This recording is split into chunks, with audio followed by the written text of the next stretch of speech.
ہجرت کا سکندر۔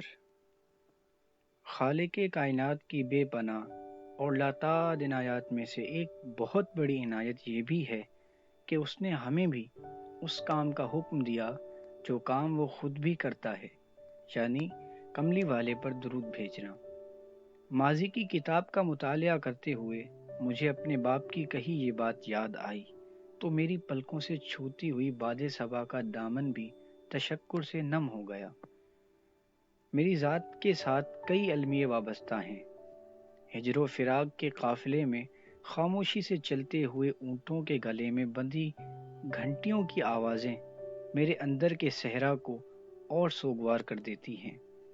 میرے اندر ہر پل ہجرت ہوتی رہتی ہے۔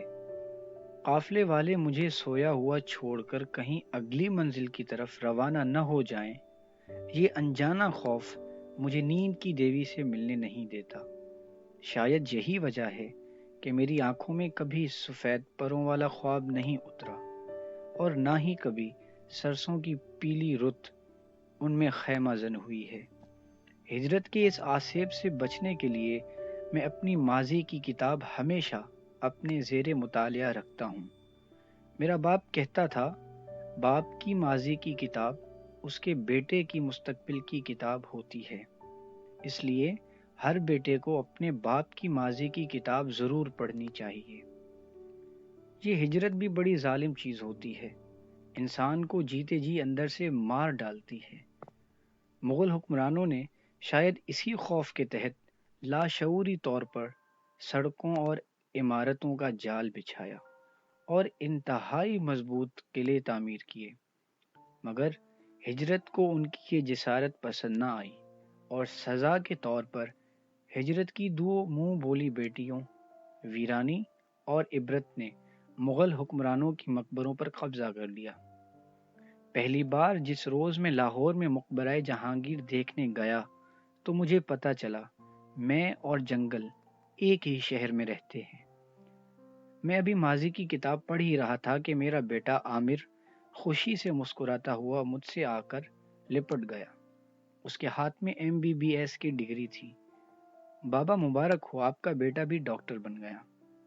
میں نے ڈائری کو ایک طرف رکھ دیا اور عامر کا ہاتھ اپنے ہاتھ میں پکڑ کر کہا، تمہیں معلوم ہے بیٹا، حضرت عیسیٰ علیہ السلام کو رب نے زندہ اٹھا لیا تھا اور وہ قیامت کے نزدیک دوبارہ زمین پر اتارے جائیں گے۔ اس عمل کے پیچھے رب کی کیا حکمت تھی؟ عامر نے نفی میں سر ہلایا۔ رب نے اس مسیحا کو صرف اس لیے اتنی لمبی زندگی عطا کی کہ وہ خود لوگوں میں زندگیاں بانٹتے تھے۔ اپنے اس پیشے کے تقدس کو بزنس کی گرد سے دور رکھنا۔ جاؤ لوگوں میں زندگیاں بانٹو اور امر ہو جاؤ۔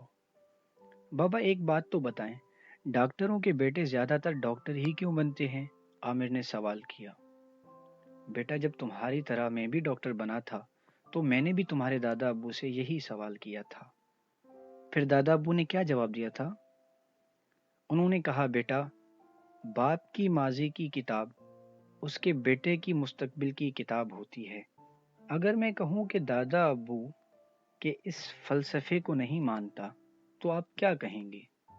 عامر نے مسکراتے ہوئے کہا، اگر تم وراثت میں ملنے والی بیماریوں اور DNA کے متعلق علم رکھنے کے باوجود بھی اس بات سے انکار کرتے ہو تو یہ ڈائری تمہیں دادا ابو کے فلسفے کو درست ماننے پر مجبور کر دے گی۔ کیسے بابا؟ آج جو بھی تم مجھ سے سوال کرو گے، یہی سوالات میں نے بھی ڈگری وصول کرنے کے بعد تمہارے دادا ابو سے کیے تھے، اور انہوں نے جو جوابات دیے تھے سب اس ڈائری میں لکھے ہوئے ہیں۔ واقعی بابا؟ نہیں یقین تو آزما لو۔ زمین پر مٹی میں ہائیڈروجن سے لے کر یورینیم تک 92 قدرتی عناصر پائے جاتے ہیں۔ تحقیق سے یہ انکشاف ہوا ہے کہ یہی 92 عناصر انسان کے جسم میں بھی موجود ہیں۔ یہ تمام 92 عناصر کس چیز سے بنے ہیں؟ ویری سمپل، محبت سے، کیونکہ انسان کی تخلیق رب نے کسی صورت کے تحت نہیں بلکہ اپنی محبت کی وجہ سے کی۔ اور اب دوسرا سوال، عامر نے مسکراتے ہوئے کہا، انسان مٹی ہی سے کیوں پیدا کیا؟ مٹی سے پیدا کرنے میں حکمت یہ ہے کہ انسان مٹی کی صفات اپنے اندر پیدا کرے۔ مثلا اللہ کو اگر کوئی چیز سب سے زیادہ پسند ہے تو وہ عاجزی ہے، کیونکہ پروردگار عالم میں تمام صفات موجود ہیں سوائے عاجزی کے۔ مٹی جو سارے خزانے اناج سے لے کر پانی اور معدنیات تک آپ پر انڈیلتی ہے مگر رہتی پیروں کے نیچے ہے۔ اس کی ایک اور صفت پردہ پوشی ہے۔ کوئی شخص ولی اللہ کے درجے پر فائز نہیں ہو سکتا جب تک وہ پردہ پوش نہ ہو۔ میں نے ڈائری کا ایک صفحہ کھول کر ڈائری عامر کو دے دی۔ یہ دونوں سوال پڑھ کر اس کی دونوں آنکھیں حیرت سے پھیل گئیں۔ انبلیویبل بابا، ناقابل یقین۔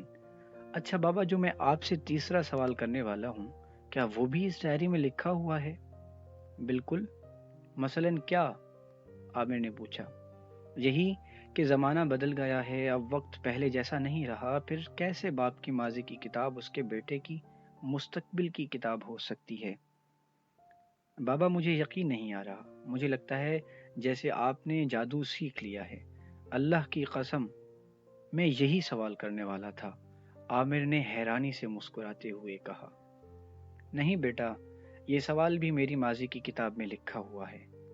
اصل میں بیٹا زمانہ کبھی نہیں بدلتا، بعض اوقات الفاظ بے توقیر ہو جایا کرتے ہیں۔ شاعر ان بے توقیر لفظوں کا نوحہ لکھتے ہیں تو ہم سمجھتے ہیں وقت بدل گیا ہے۔ لفظوں کی شناخت بحال ہو جائے تو ہجرت کرنے والا زمانہ واپس آ جایا کرتا ہے۔ بابا میں دادا ابو کے اس فلسفے سے پوری طرح متفق ہو گیا ہوں کہ باپ کی ماضی کی کتاب اس کے بیٹے کی مستقبل کی کتاب ہوتی ہے۔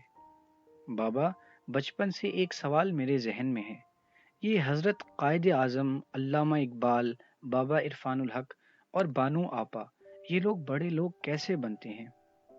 بیٹا یہ تمام لوگ greater design of the nature کا حصہ ہوتے ہیں۔ بندہ رب کو نہیں، رب بندے کو چنتا ہے۔ یہ بڑے لوگ اس بات کا ادراک رکھتے ہیں کہ ہجرت اور نقل مکانی میں فرق ہوتا ہے۔ یہ بڑے لوگ ایک بات اچھی طرح جانتے ہیں کہ رب سب سے زیادہ مہربان، ظرف والا اور وعدہ دار ہے، جس کو چاہتا ہے عزت عطا کر دیتا ہے۔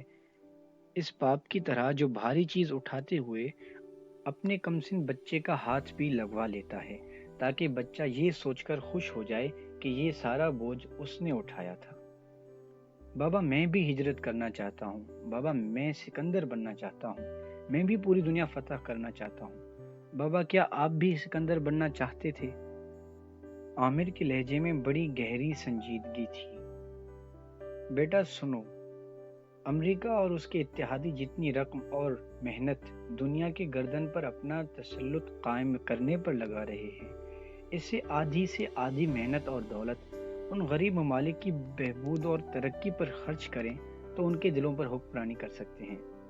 ہاں بیٹا، میرے اندر بھی ہجرت ہوتی رہتی ہے، میں بھی کبھی دنیا فتح کرنا چاہتا تھا، میں بھی سکندر بننا چاہتا تھا، مگر مجھ سے ایک غلطی ہو گئی۔ میں نے اپنا سارا سامان حرب محبت سے کم قیمت پر فروخت کیا۔ تم انمول ہو جانا، محبت سے کم قیمت پر اپنی کوئی چیز فروخت نہ کرنا۔ عامر اٹھ کے چل دیا۔ کہاں جا رہے ہو؟ میں نے پوچھا۔ بابا سکندر بننے، عامر مسکرایا۔ رکو، وہ ٹھہر گیا۔ اپنے دادا کی 2 نصیحتیں بھی سنتے جاؤ جو تمہارے باپ کی ماضی کی کتاب اور تمہاری مستقبل کی کتاب میں لکھی ہوئی ہیں۔ کیا بابا؟ پہلی بات، دنیا کو فتح کرنے کے لیے پہلے اپنے آپ کو فتح کرنا پڑتا ہے، اور دوسری بات، دھیان رکھنا، محاذوں پر بکنے والے کبھی سکندر نہیں بن سکتے۔ وہ خوشی سے بھاگتا ہوا ایک لمحے میں میری نظروں سے اوجھل ہو گیا، مگر میں گھنٹوں بیٹھا اس کی ہجرت کے قافلے کو جاتا دیکھتا رہا۔